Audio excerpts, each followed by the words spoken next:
Elena, bună dimineața! Bună dimineața! Dragi suflete călătoare, visători printre timpuri și exploratori ai nevăzutului, bine ați venit într-un spațiu de taină, unde instrumentul nostru nu este doar o metodă, ci o poartă, hipnoza regresivă. Astăzi vom deschide împreună, cu blândețe, câteva dintre comorile ascunse ale memoriei sufletului, fragmente de istorie șoptită pe care timpul le-a păstrat doar pentru inimile pregătite să asculte.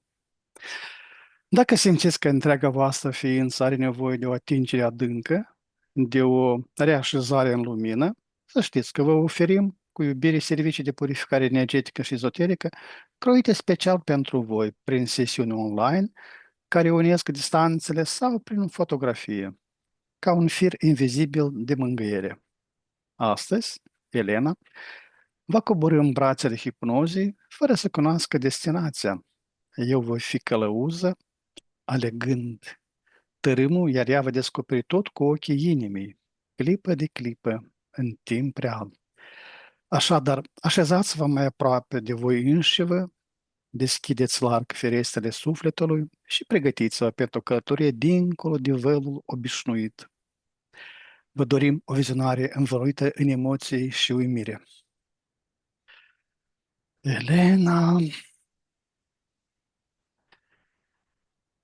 inspira adânc și lasă aerul să-ți mângâie toată ființa.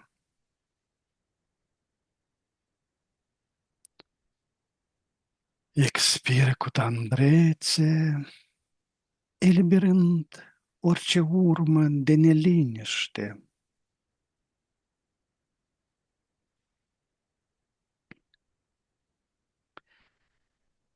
Treptat simți cum corpul tău se lasă purtat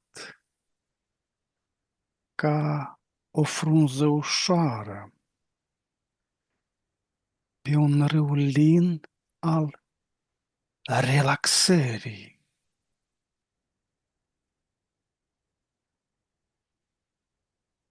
Cu fiecare respirație inspiri pace,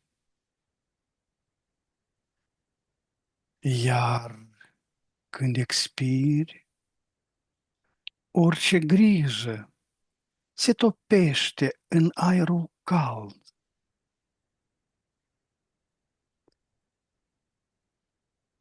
Imaginează-ți un val de liniște pătrunzătoare ce coboară domol din creștet și se așterne până la degetele picioarelor tale.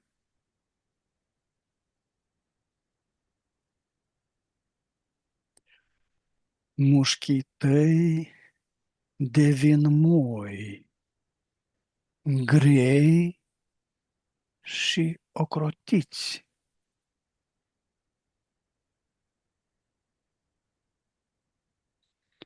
Te simți liberă, te simți ușoară, ca și cum ai pluti pe un nor de vis, alentată de un cântec de leagăn.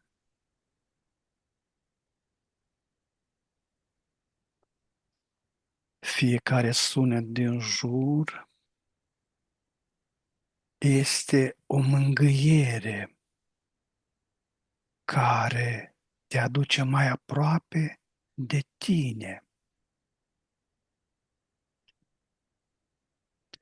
Iar vocea mea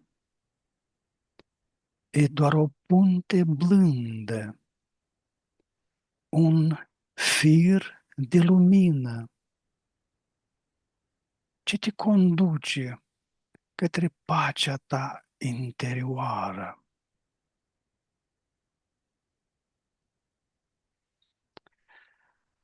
Număr acum, de la 5 la 1,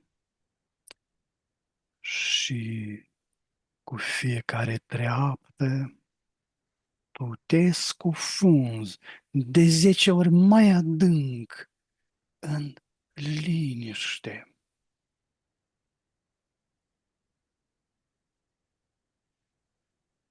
5. Totul devine ca o îmbrățișare caldă.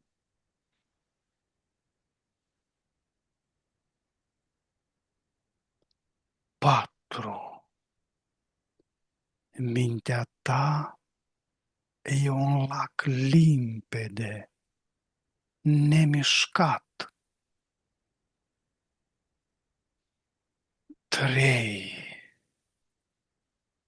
Simți cum te desprinzi de orice povară, ca de o haină veche.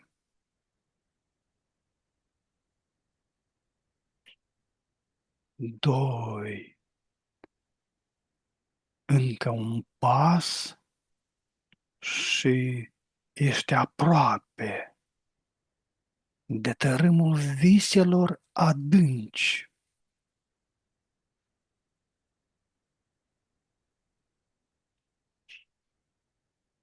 Și 1. Acum ești complet relaxată, învăluită într-o stare perfectă de hipnoză, ca într-un leagăn de lumină.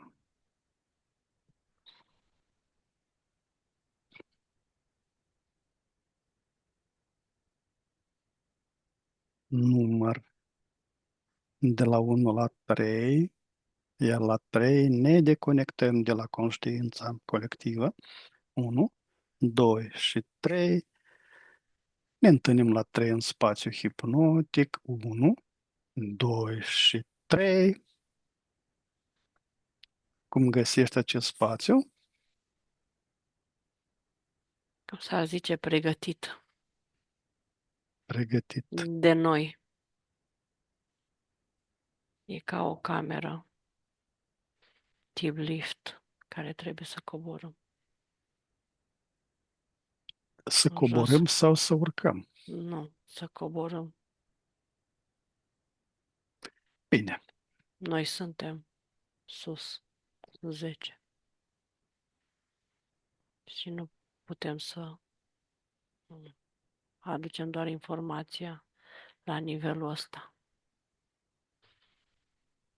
Totul este Și legat de tema da, investigației noastre de astăzi, da, nu? da, da. Și pentru asta va trebui să mai coborâm în jos. Coborâm un pic. Da. Bine.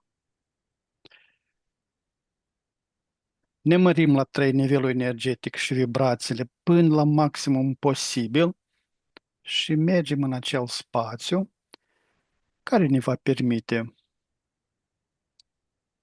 să exploatăm tema de astăzi. 1, 2 și 3.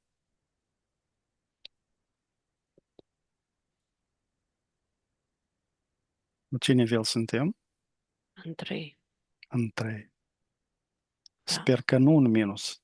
Nu, nu, nu, în 3 plus. Bine. Și avem liftul ăsta, e ca și cum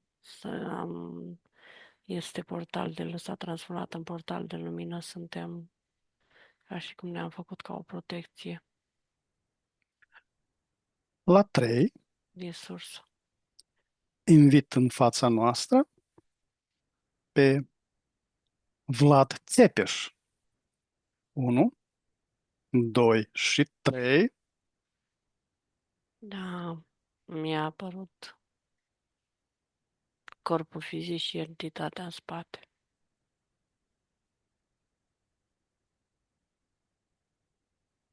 Este însoțit de o entitate Da, sau el singur este entitate? aici s-a separat de corpul fizic. Adică e ca și cum corpul fizic este inert și entitatea este în spate mult mai mare. E un hibrid acum. Este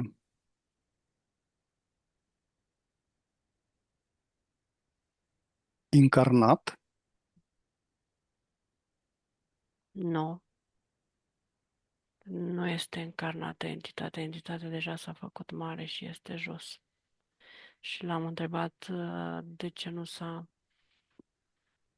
mai prezentat cealaltă entitate, dracul reptilianul roșu,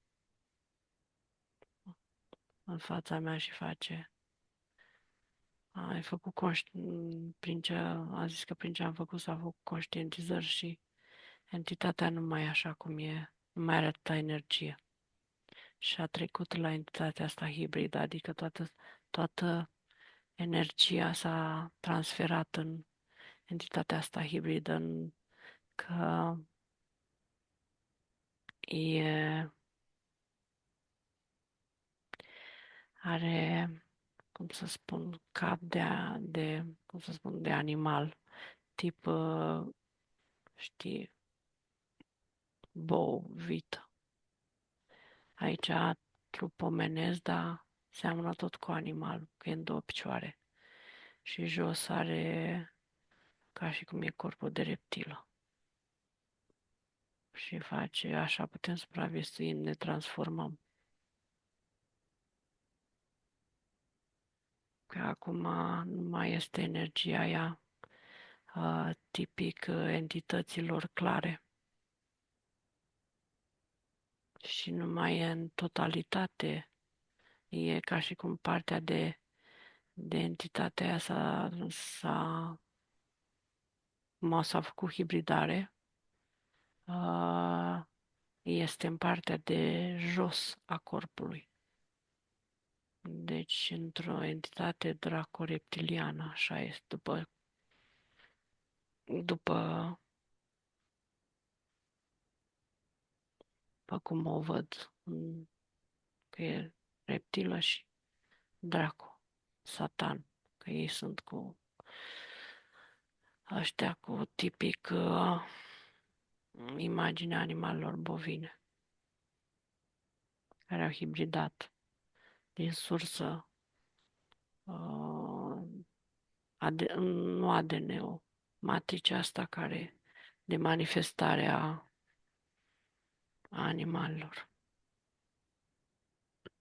acel cap Îmi dă o senzație de pe îmi dă o- stema Da, are ăsta e. legătură? Da. În momentul când e o energie care îmi dă, mm,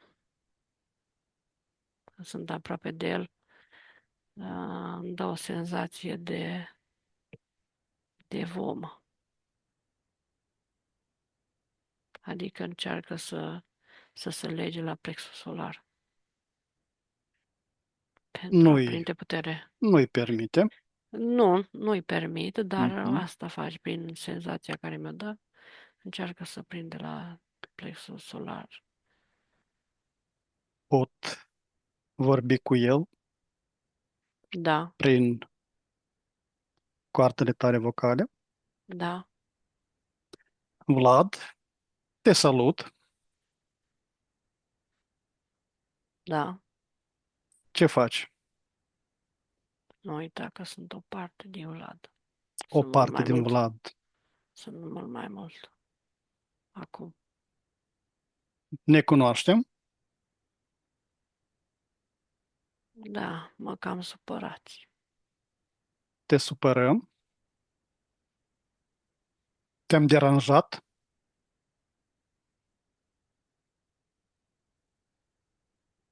Da, că mă de conspirație. Prin asta. Nu nimic. Te-am invitat pentru a-ți spune câteva întrebări la care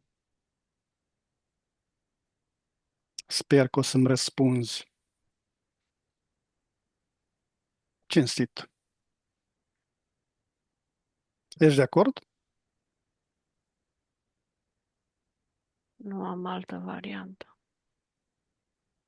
decât să răspund.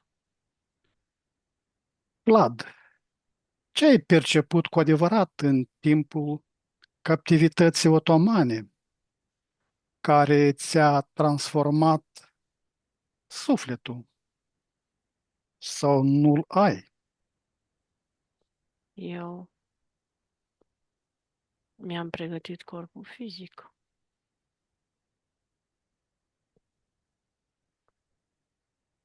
în toate tehnicile și arta războiului, că asta sunt eu, războinic.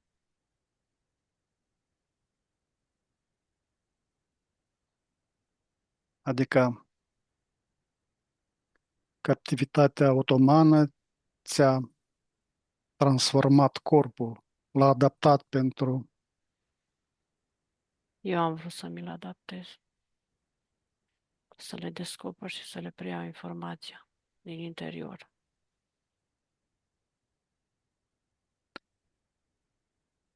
Ce Fiindcă, legământ inițiatic ai făcut cu Ordinul Dragonului și ce preț subtil ți-a cerut pentru asta? în primul rând, eu, ca energie, asta am fost. Dragon roșu. Acum nu mai sunt hibridat. Din linia dragonilor reptilieni roșii.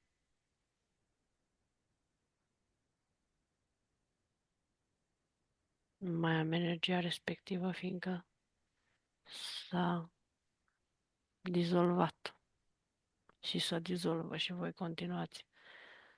Faceți în continuare dizolvările din sursă, energia se transformă și a trebuit să îmi transfer.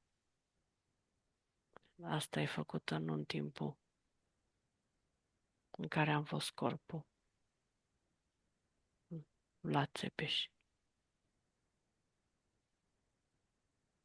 Dar care este semnificația numelui tău în arhiva cașcă a neamului românesc? Vlad Țepeș.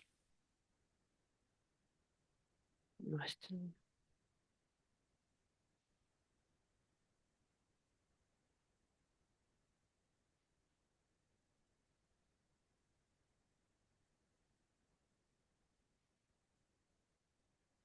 s-a format un nivel de conștientizare ca Vlad Țepeș, Vlad Dracul, că e ordinul dragonilor roșii.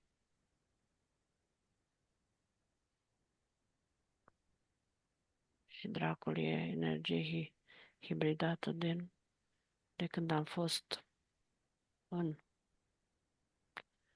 uh, la draconieni, în Imperiul Otoman. În primul rând am decodificat toate tacticile de luptă, dar m-a și hibridat. Ai învățat la Dragonul Negru? Da,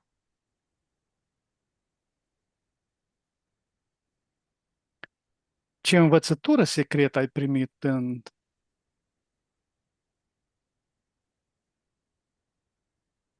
ritualurile. Pentru voi nu e nicio un secret. Ritualurile, tehnicile, simbolurile, pentru a Și, deveni mai complex. și cine ți-a fost maestrul tău nevăzut?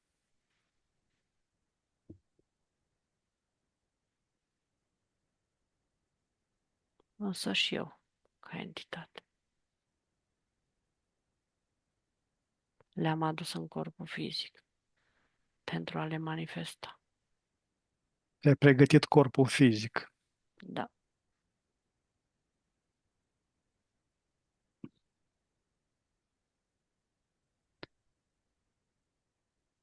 Cum ai accesat memoria ancestrală greco-dacică înainte de marele confruntări? mergând peste tot, pe pe unde am fost. Mi-am accesat-o în fizică. Mi s-a activat în fizică. Fiindcă trebuia să ajung la un tip de energie.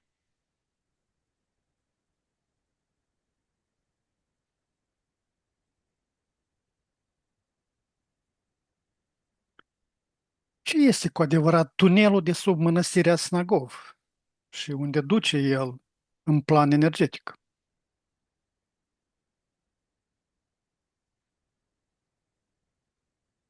Nu e numai în Nagov. Este peste tot, toate mănăstirile sunt legate. Pe dedesubt și deasupra sunt puncte energetice.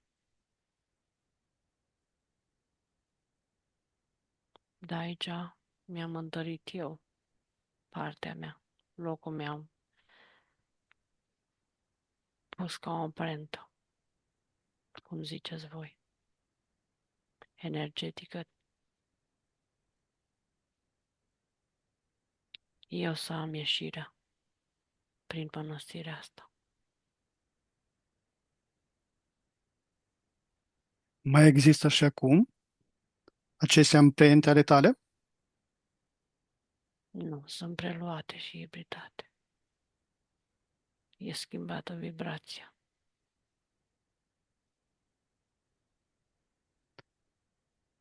Dar care este legătura ta reală cu rețeaua subterană de sub Bucegi? Eu de acolo am venit. Le cunoșteam și le cunosc și acum. Refugiile mele.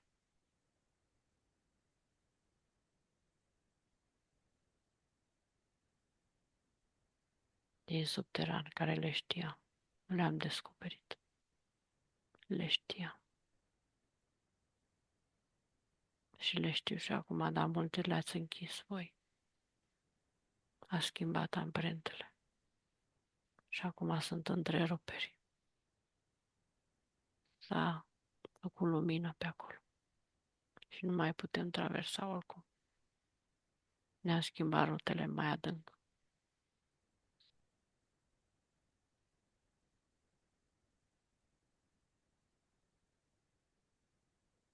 Ce ți-a transmis Zamoxis despre nemurirea sufletului în sanctuarele dacice?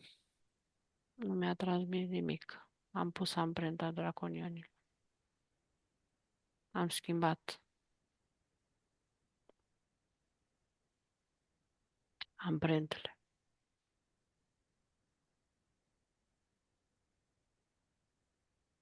Cu ale mele și oricum informația am trăit și pe timp respectiv.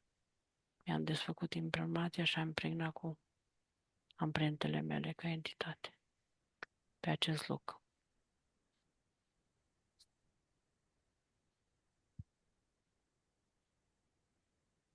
De ce ai ancorat la Târgoviște o putere nevăzută care a rămas activă?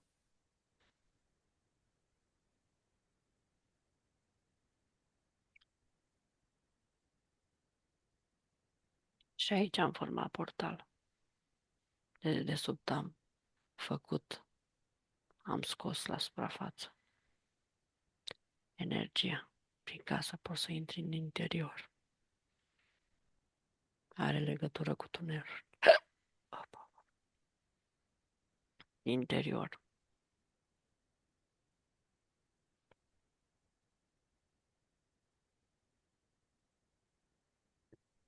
Și atunci foloseam cei la suprafață și din interior masa activă era entități specific mie mai mici.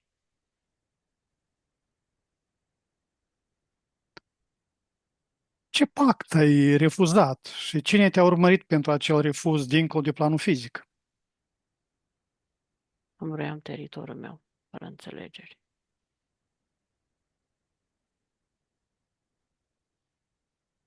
Dar când am fost mai puternic decât ei. Ei lucrau în colaborare, eu eram singur.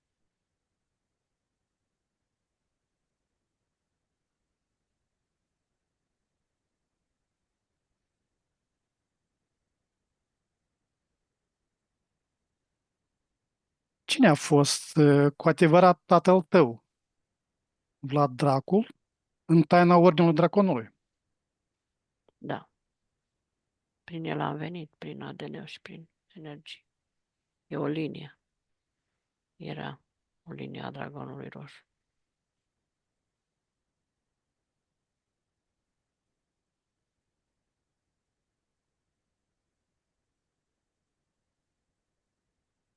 E conexiune cu dragonul din China, unde a fost scoși și am venit aici. Și acela ce culoare are? Acolo nu mai e dragon, sunt altele entități. Le știți. Acum, acolo conduc insectoizii. Acum, chiar dacă e o ramură de, așa zis, draconieni, dar o scot în față pentru a nu fi descoperiți insectoizii. Insectoizii stau în spatele dragonului? Da,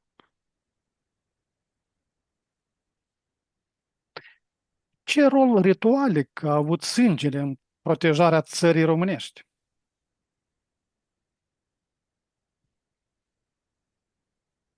am sacrificat suflete pentru a rămâne amprenta lor pe acest teritoriu. A forma o energie și o masă de a deveni mai puternic și a reveni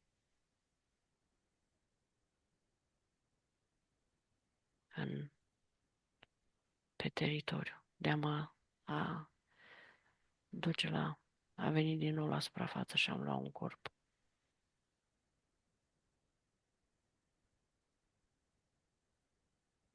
Ai mai avut încarnări de atunci? Părți energetice, într-o formă sau alta. Nu încarnarea totală care am avut atunci. S-au făcut combinații în momentul când activau o informație de-a mea, o energie, în locurile care au lăsat amprente. Mă manifestam prin asta, așa cum mă manifest și acum, prin locurile respective, prin invocații și prin însăși invocația poeziei, pe unde sunt eu.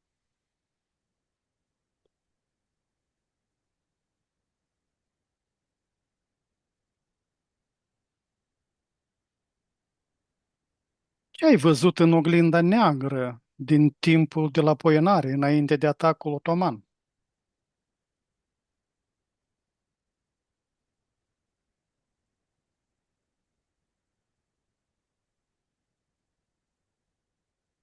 Aici e cel mai tare portal,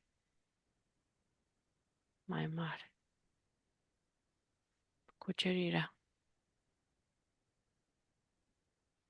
draconienilor și supunerea însăși a mea ca entitate, supunerea dragonului roșu.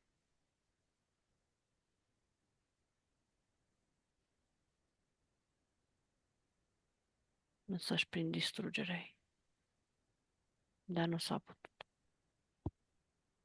Și atunci, în timp, au construit energii până s-a format ca o energie puternică și a schimbat vibrația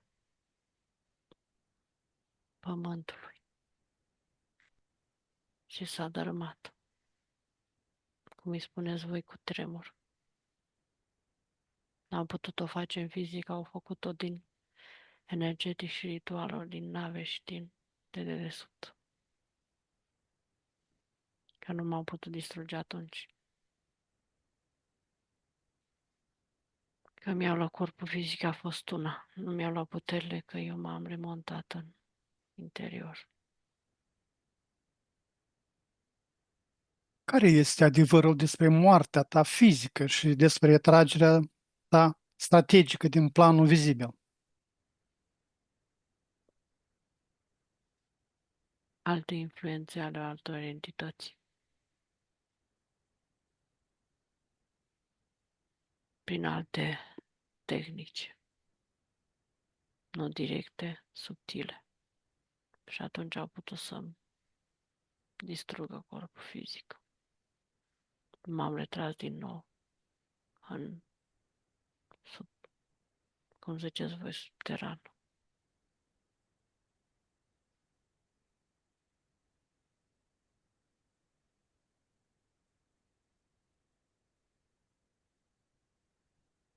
Ce misiune ți-au dat frații nevăzuți ai Carpaților pentru păzirea porții energetice? E o iluzie. Iluzie? Porțile energetice sunt fiecare ce interesare, ce energie vrea să supună și să domine. Sunt făcute artificial, nu sunt originale ale tale. Eu mi-am păzit porțile mele, energia mea și regatul meu din entitățile și părțile entităților dragonului roșu.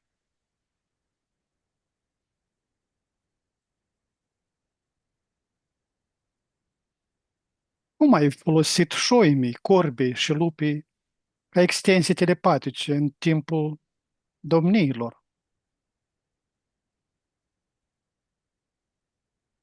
Asta este o ritual de magie.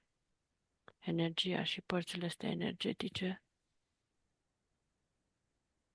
se transformau în iluzia șoimilor, că e vorba de ADN hibridat. Era energie neagră care se transforma în o iluzie vizuală. Și mai este a doua, care am folosit înainte. Aici nu mai pot folosi fizic entitățile. Aici am folosit-o ca energie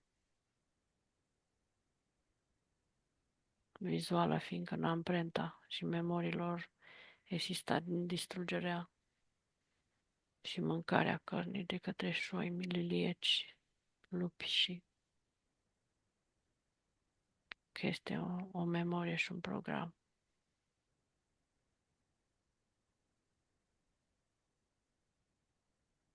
Am vrut să distrug influența celorlalte entități, ca sufletele astea să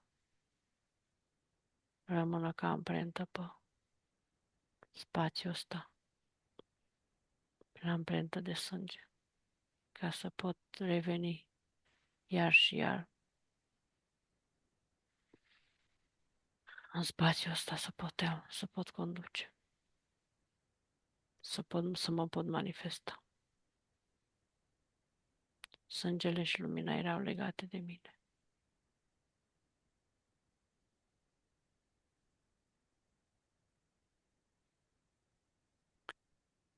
Ce ai aflat din biblioteca holografică a bucegilor despre destinul poporului român?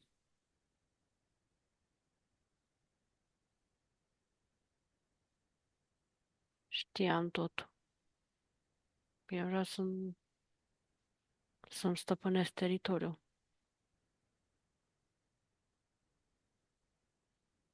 Oricum informația o știam.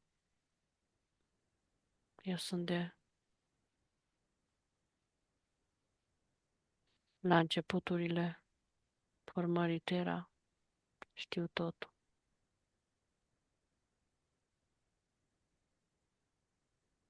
Dar îmi vreau teritoriul meu aici. Să mă manifest. Asta a fost timpul și ocazia mea.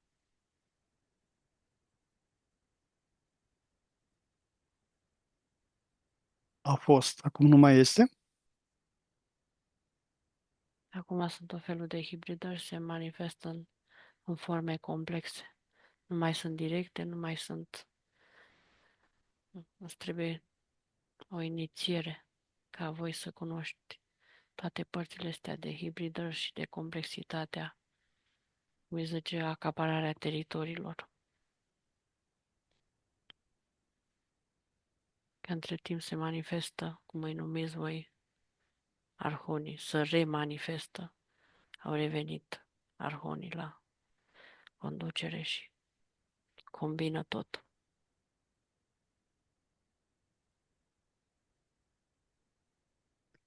Care este legătura ta cu Sarmi Zicituza și cu discurile solare dacice? Am reactivat pe ele, pe amprenta lor, energia mea, a dragonului.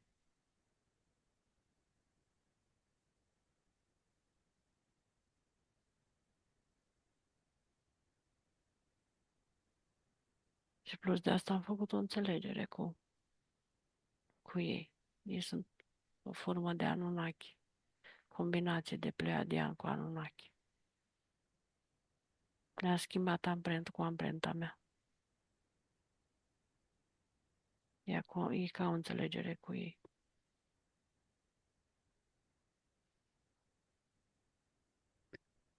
De ce ai ridicat mănăstirea Argeșului exact într-un punct al sacrificiului primar?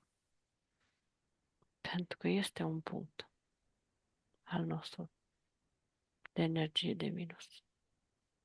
Și cum vă traduceți prin energia sacrificiului, autosacrificiului. Acolo stă amprentă un suflet care întreține portalul. Și l-au preluat alte entități care sunt acum. Cineva să întreține din energia sufletului respectiv, cei care au fost înmormântați și de acum îi numiți voi liniile regilor.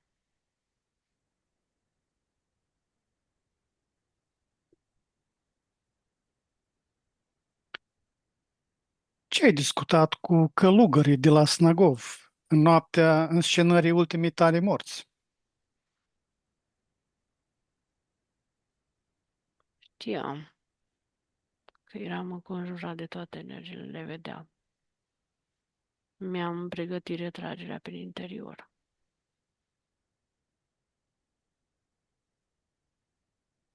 Fiindcă acum nu mai este portalul meu și portalul nostru ca linie.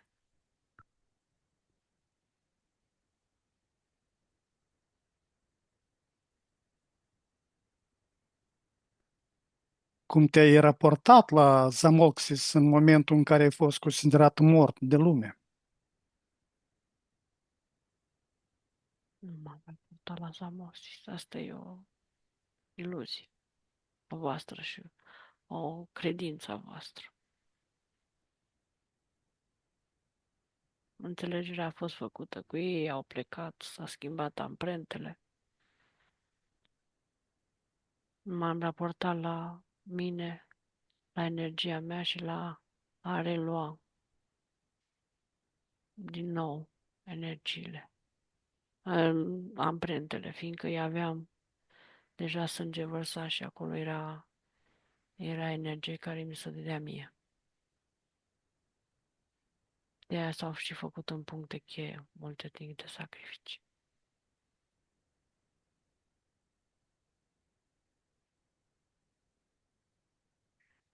Cine este în plan subtil soția care te-a însoțit dincolo de pragul morții?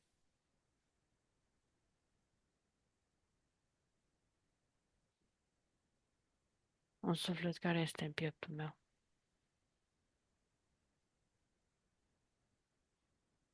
Îl ții captiv? N-aș putea spune că e chiar captiv. Din punctul de vedere al vostru este captiv. Din punctul de vedere al meu e că e țin o iluzie de dragoste, de iubire. În momentul când dacă am să vin, am să-i dau iar drumul într-un corp și am să o reprind din nou prin memoriile care le are.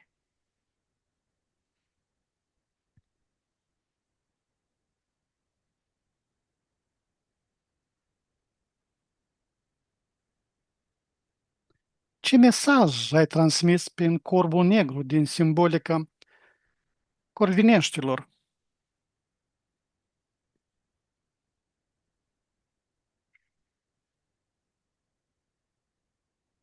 Faptul că lucram cu ei. Corvinii sunt, cum s-ar zice, păsările negre. Sau cum îi mai zic unii, tot felul de denumiri. Lilieci. Sau entități aviare. De vibrația cea mai joasă. Manifestarea lor primară, ca energie. Că acum sunt hibridați.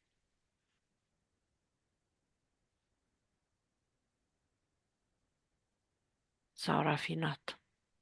Acum și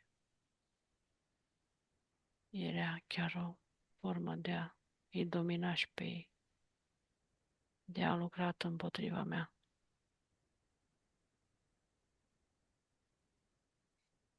De a nu fi cuceriți de bine și folosiți cum vreau eu.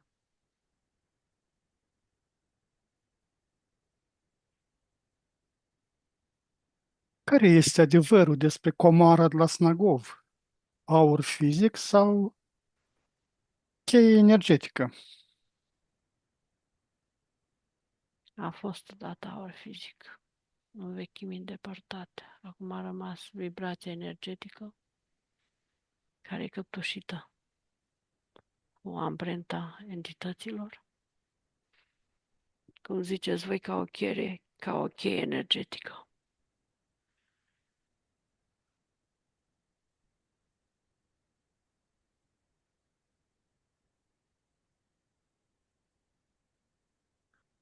Ce rol au avut solomonarii în protejarea ta pe timp de război și cum îi convocai?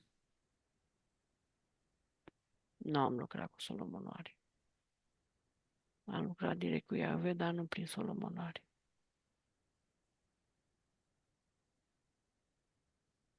Că n-am lucrat pe hibridare. Solomonorii au lucrat pe hibridări. Am lucrat direct cu cuceria, cu energia războiului a lui Iahve. Adică, cum îl traduceți voi, creștinarea agresivă.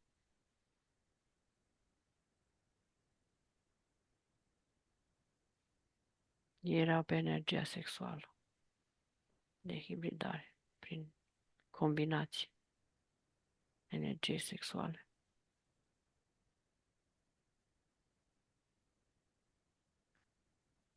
Cum citeai gândurile dușmanilor în nopțile de veche de la cetate?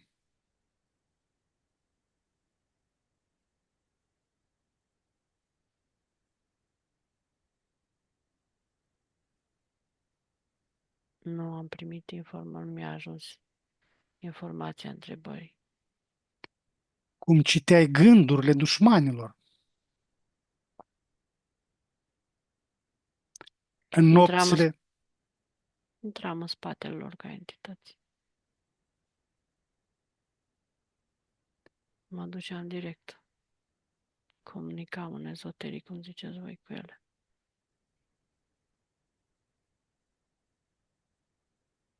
Ce le spuneau deschis, nu? Deschis și era tehnică. Le decutam tehnicile, chiar dacă nu le spuneau deschis. Nu uita că am fost pe la ei, pe la toți. Și am stat perioade.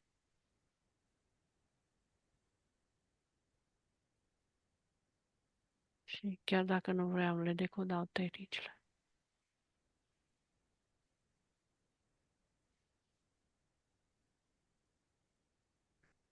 Ce știi despre rețeaua telurică a Carpaților și despre nodul de subpoenare? A fost cândva am reușit să o fac doar rețeaua mea. Acum e combinată, e întreruptă. Ca o varză. fiindcă ni s-au întrerupt legăturile, dar nu numai mie, la toți.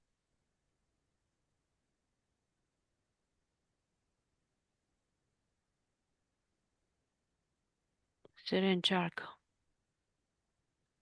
refacerea ei și eu particip energetic ca să mise, iar e mult mai veche să mise, amintească mereu de mine ca să rămân, să mă alimentez energetic de aici. E și una din intențiile mele, realizabile în fizică. Încearcă cine? Sistemul. Sistemul și cum îi ziceți voi acum, ONG-urile. Fiindcă sub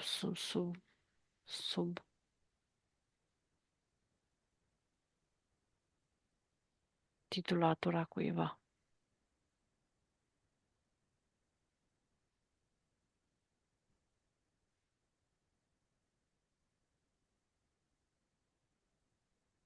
De ce ai ales seapa ca formă de purificare, nu doar ca pedeapsă? Nu e formă de purificare, e formă de sacrificiu. Pentru a vărsa sânge. Și energia să rămână amprentată în pământ. Prin asta le era frică și sufletelor și celorlalte entități. Nu e purificare, e sacrificiu. Pur și simplu îi sacrificam. Da, dar era numit ca o formă de purificare. Așa era dată informația. Fiindcă toată energia negativă, voi știți că rămâne amprentată în locurile respective a sacrificiului.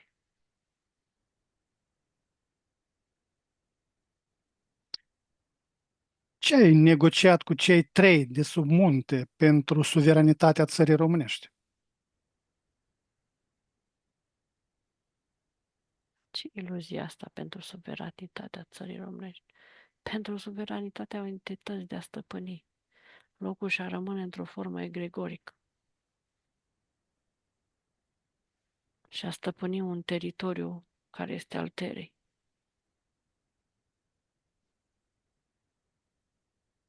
Identitatea o lăsăm noi să se înțeleagă, fiindcă poate să stăpânească cine vrea. Însăși denumirea este a entității. Și a fost teritoriu mai mult aviar, de-aia a rămas denumirea. Dracu aviar.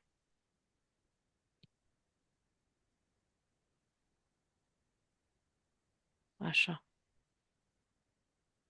De la vechile civilizații foarte vechi înainte de Atlantida, egiptene, entitățile vechi, care au rămas de desubt.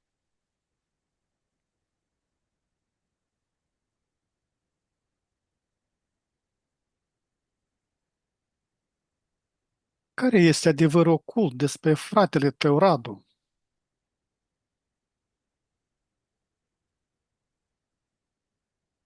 Făcea parte din altă categorie de entități. Și anume, Era doar în fizic, așa zis.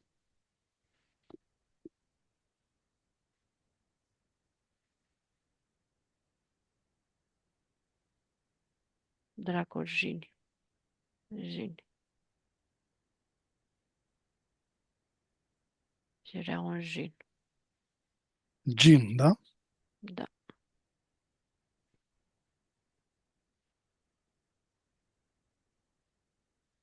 Ce legătură subtilă ai avut cu Ioan de Hunedoara, dincolo de alianțele politice?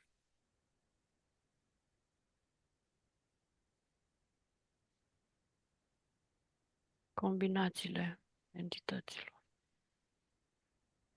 Deci făcea parte din ramura mea de Draco.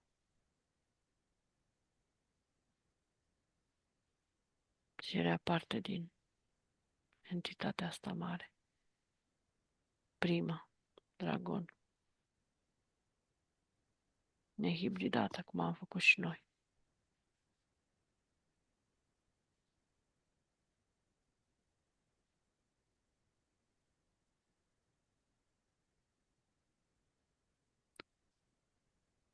Cum ai perceput firul timpului legându-te de Mihai Viteazu, ca împlinirea unui destin?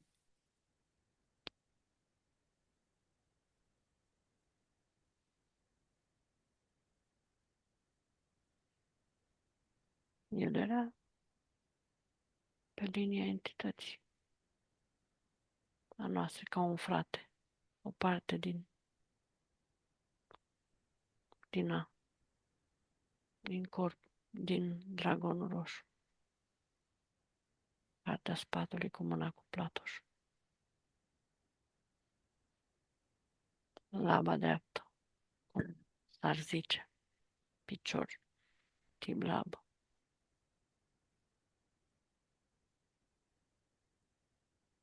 Parte de acolo era.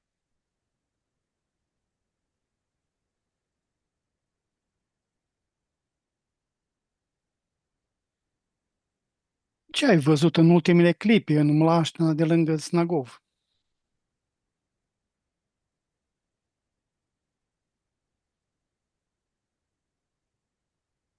Am plecat prin portal.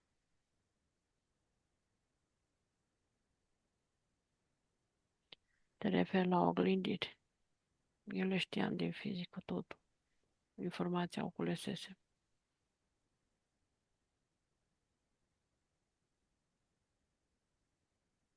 Dar ce s-a întâmplat energetic cu capul tău după moarte și unde a fost dus?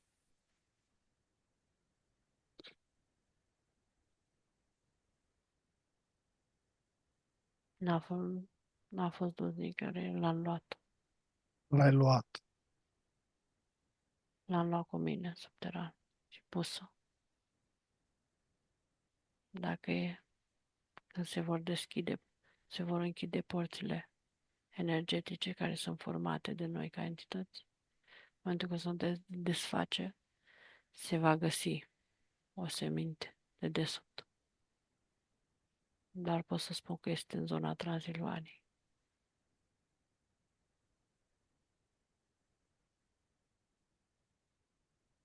Care este legătura ta cu Marea Piramidă și cu spirala de aur al Daciei?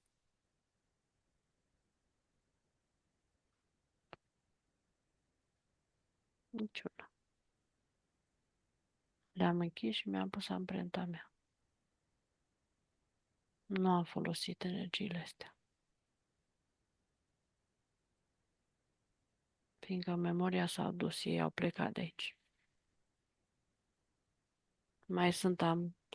Mai sunt forme de manifestare tot în, cum ziceți voi, ADN-ul fizic și în combinații de entități.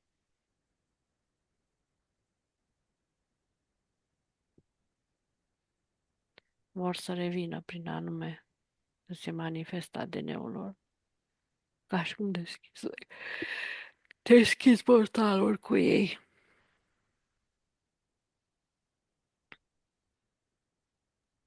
Asta nu înțelegeți voi, că se succedă entitățile una peste alta și așa acoperă una la alta sau dacă le poți refolosi. Portaluri, energii, capturi, spațiu, tot. Că nu le stăpâniți, nu le stăpânează voi, dar ați închis, ați început să deveniți mai conștienți, să deschideți, să închideți spațiile, să le întrerupeți deocamdată, sunt ca și întrerupte. Sunt întrerupte, nu sunt acoperite cu totul și aduse la informația, cum ziceți voi, originală a Terei. Eu nu accept să-i spun mama Tera, că nu e mama. Nu este mama ta, da? Nu este mama mea.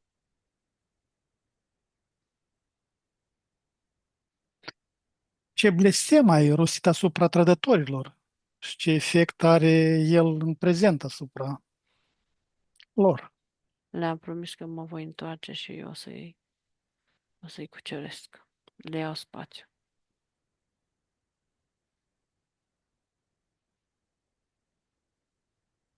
Dar acum, în informația asta care sunt, făcându-ne unul altuia astea, ne autodistrugem pe noi și dispărem în spațiu, din spațiul ăsta.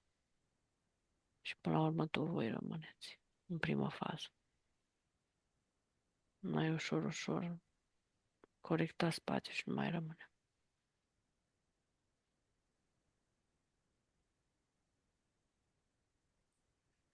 Cum ai reușit să apari simultan în mai multe locuri pe câmpul de luptă? Iluzie holografică. Am pus amprenta holografică și ca și cum mă vedeau mai multe, ca și cum sunt oglinzile energetice.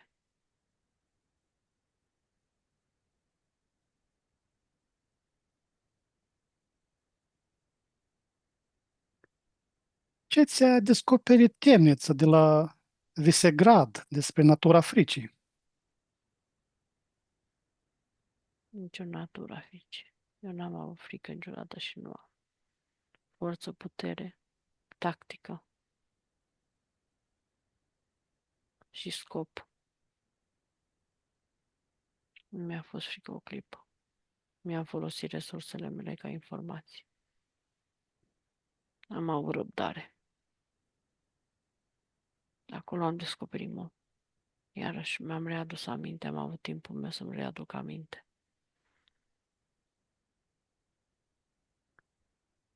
Cum, Memoriile mele. cum putem transforma frica în putere? Dacă voi aș fi conștienți de voi, unii dintre ei, dacă ar fi conștienți de ei, s-ar transforma instant. Așa trebuie să muncească, să facă tot felul de tehnici. Să o transforme. Nu o pot transforma. O minte care e bătătorită. Acea informație, până schimb potega, durează un timp.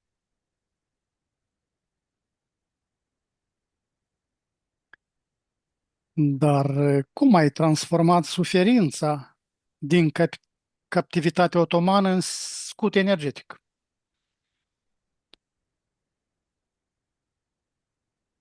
M-am restrâns pe mine. Neavând frică, mi-am reevaluat puterile și energia și mi-am strâns-o în mine. Nu mi-am împrăștiat-o. Așa ar trebui și oamenii să o facă? Da, dacă o fac, ar prinde independență de toate. N-ar mai fi dependenți de nimic.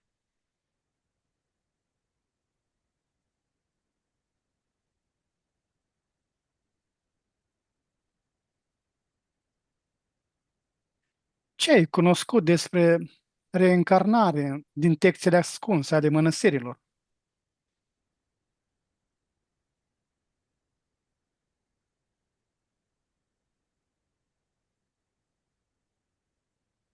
Nu mi-a ajuns întrebarea. Ce ai cunoscut despre reîncarnare din textele ascunse ale mănăstirilor? Le știam.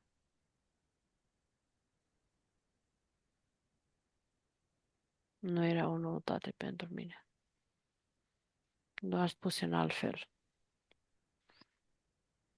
Le-am recitit să văd nuanțele.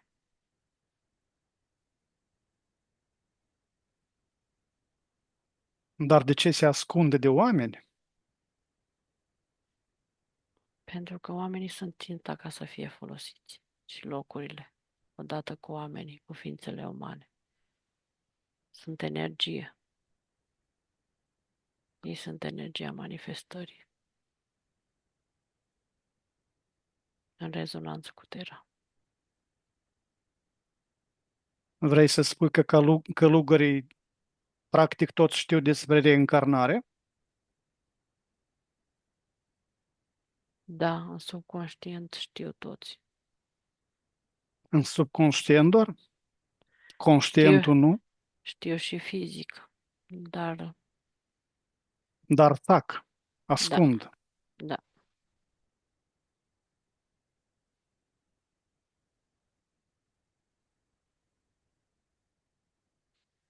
Care este rolul tău actual? Ești un protector nevăzut al neamului românesc? Sau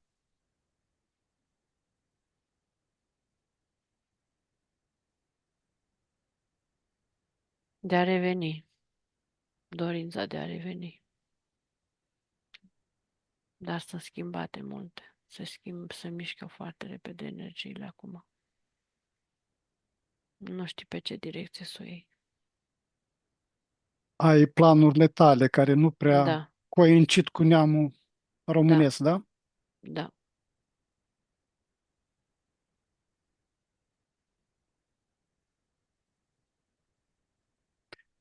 Ce mesaj vrei să transmiți acum prin acest canal telepatic despre România?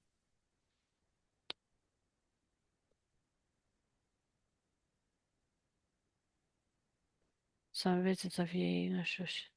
Să nu se mai lase ghidați de nimic. Asta e puterea lor.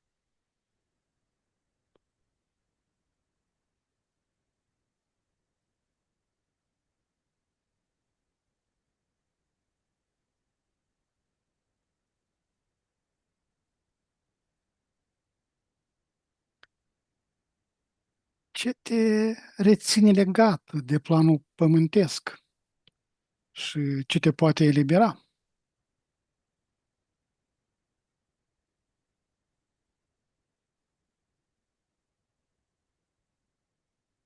Asta și energia cu care am vărsat-o mă ține în planul ăsta. Amprentele terei care ușor, ușor văd că se dizolvă, portalurile din mănăstiri, care și astea se împuținează și eliberarea vine prin unica voie așa. Ieșirea din, neapărat eliberarea, ieșirea din spațiul ăsta.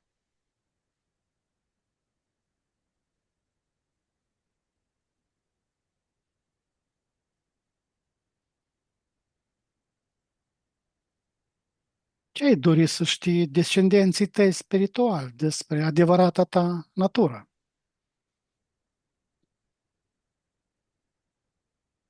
Nimic, deja se știu foarte multe. Nu poți, în ziua de azi nu mai poți păstra ascuns multe obiective ale tale.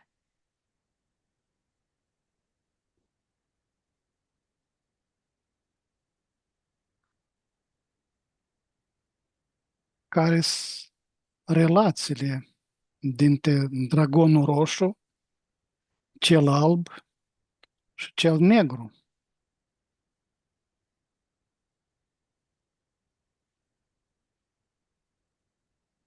Sau s-au transformat și ei? Sunt transformați.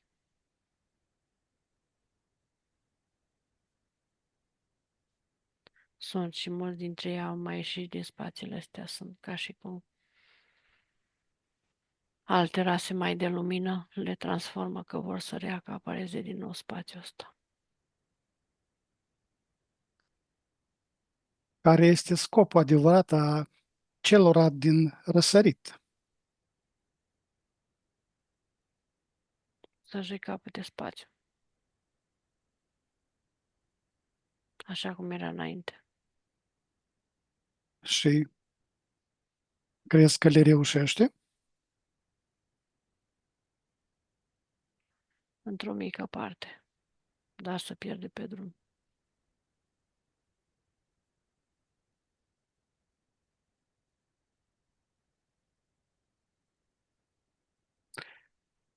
Ce vrei să transmiți la finalul acestei sesiuni poporului din România? Dacă ar fi să transmit ce vreau eu, îi spun românii mei, dar nu vorbesc cu sufletele. Sufletele care au transcens nu mă mai ascultă și au schimbat informațiile. Sunt foarte puțini. Deja sunt conștienți. Da, au altă conștiință. Nu-i mai poți supune. Nu. Bine, Vlad, îți mulțumesc. Ai fost drăguț. Practic mi-ai răspuns la toate întrebările. Îți doresc ascensiune, dezvoltare spirituală și lumină. Numai bine ție, mă leși cu Elena. Elena, te deconectezi.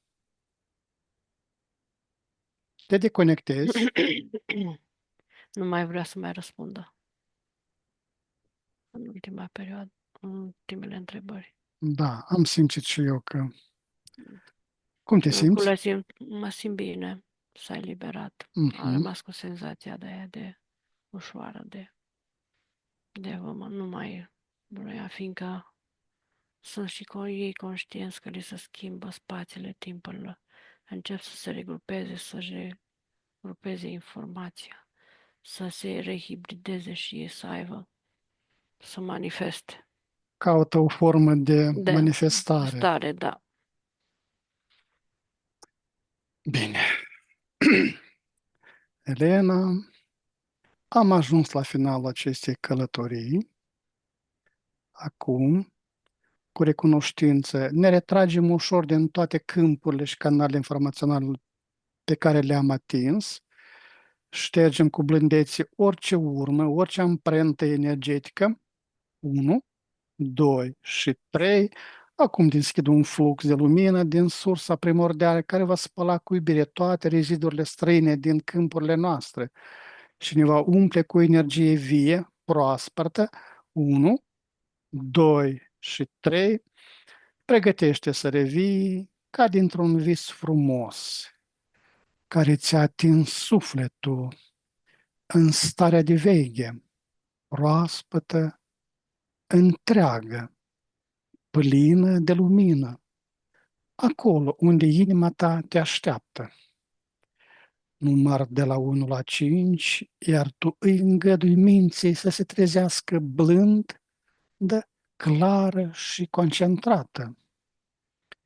1.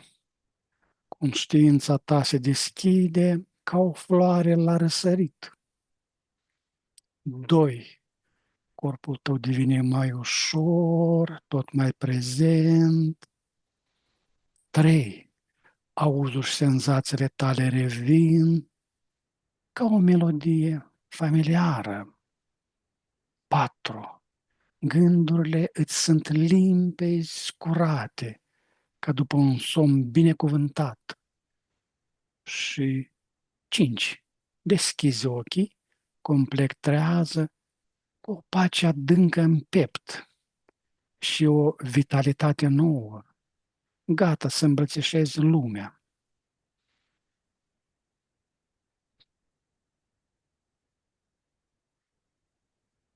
Elena, bine ai revenit. Cum te simți? Da, mă simt bine. Mhm.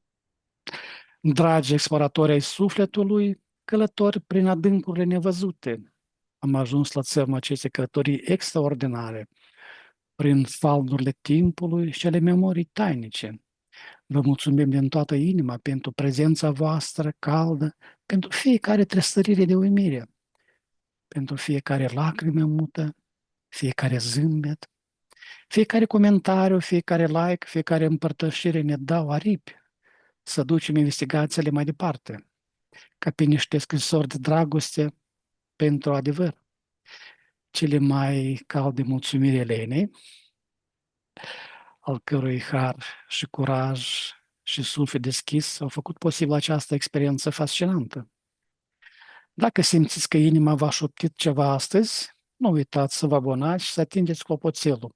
Așa veți ști când vom mai pleca împreună pe țărmurile neștiute. Până data viitoare, păstrați-vă curiozitatea, flămândă și sufletul larg deschis spre misterile pe care mintea noastră, îmbrățișată de iubire, le poate dezvălui. Vă îmbrățișăm cu liniște și descoperiri interioare, cu dorul de ceea ce suntem dincolo de cuvinte. La revedere! Numai bine!